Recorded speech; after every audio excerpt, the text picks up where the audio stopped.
These are the words of the covenant, which the Lord commanded Moses to make with the sons of Israel in the land of Moab, in addition to the covenant which he made with them at Horeb, Sinai.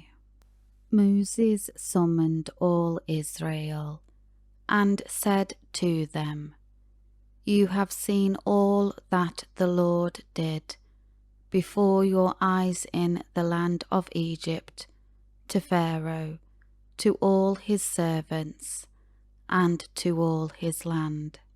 The great trials of Pharaoh, which your eyes have seen, the signs and those great wonders.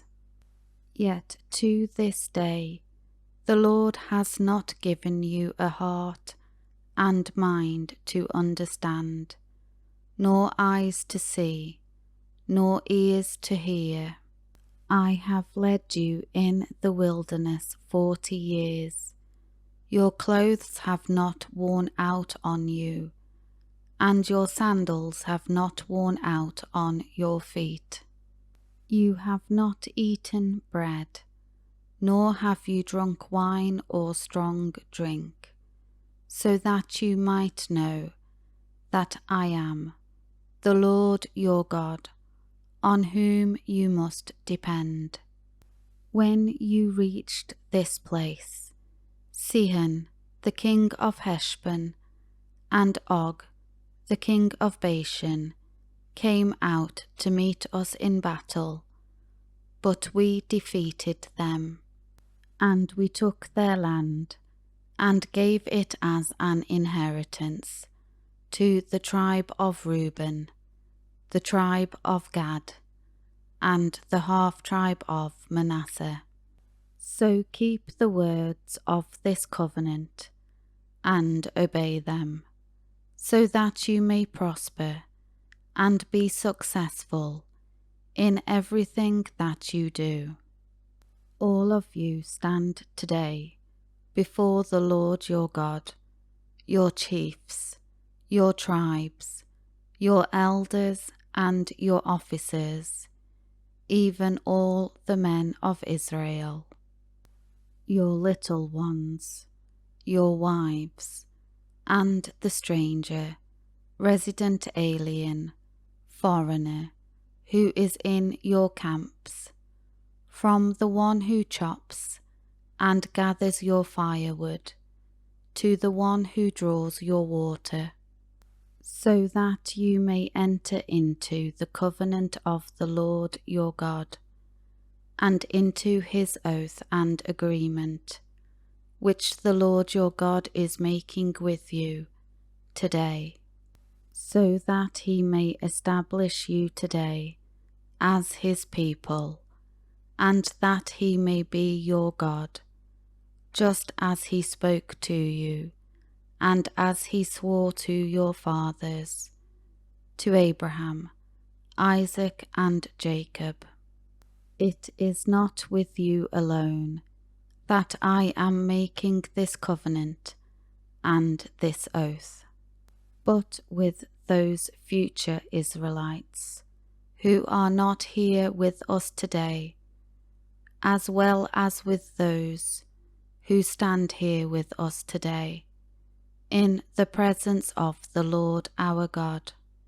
For you know how we lived in the land of Egypt, and how we passed through the nations along the way. And you have seen their detestable acts, and their repulsive idols of wood and stone, lifeless images of silver and gold, which they had with them, so that there will not be among you a man or woman, or family or tribe, whose heart turns away today from the Lord our God, to go and serve the false gods of these nations, so that there will not be among you a root of idolatry, bearing poisonous fruit and wormwood, bitterness. It will happen that when he, a renegade, hears the words of this oath, and he imagines himself as blessed, saying, I will have peace and safety, even though I walk within the stubbornness of my heart, rejecting God and his law, in order that the watered land dwindles away, along with the dry, destroying everything. The Lord will not be willing to forgive him. But then the anger of the Lord and his jealousy will burn against that man, and every curse which is written in this book will rest on him. The Lord will blot out his name from under heaven. Then the Lord will single him out for disaster from all the tribes of Israel, making an example of him, according to all the curses of the covenant that are written in this book of the law.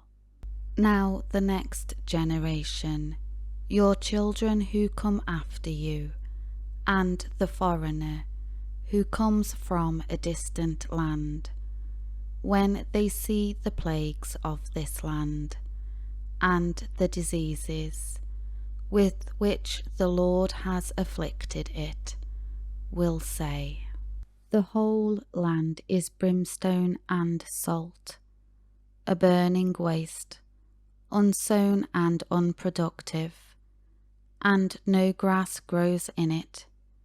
It is like the overthrow of Sodom and Gomorrah, Admah and Zeboim, which the Lord overthrew in his anger and wrath. All the nations will say, why has the Lord done this thing to this land? Why this great outburst of anger? Then people will say, it is because they abandoned, broke the covenant of the Lord, the God of their fathers, which he made with them when he brought them out of the land of Egypt. For they went and served other gods, and worshipped them, false gods, whom they have not known, and whom he had not allotted, given to them. So the anger of the Lord burned against this land, bringing on it every curse that is written in this book. And the Lord uprooted them from their land in anger and in wrath and in great indignation, and cast them into another land, as it is this day. The secret things belong to the Lord our God, but the things which are revealed and disclosed belong to us and to our children forever, so that we may do all of the words of this law.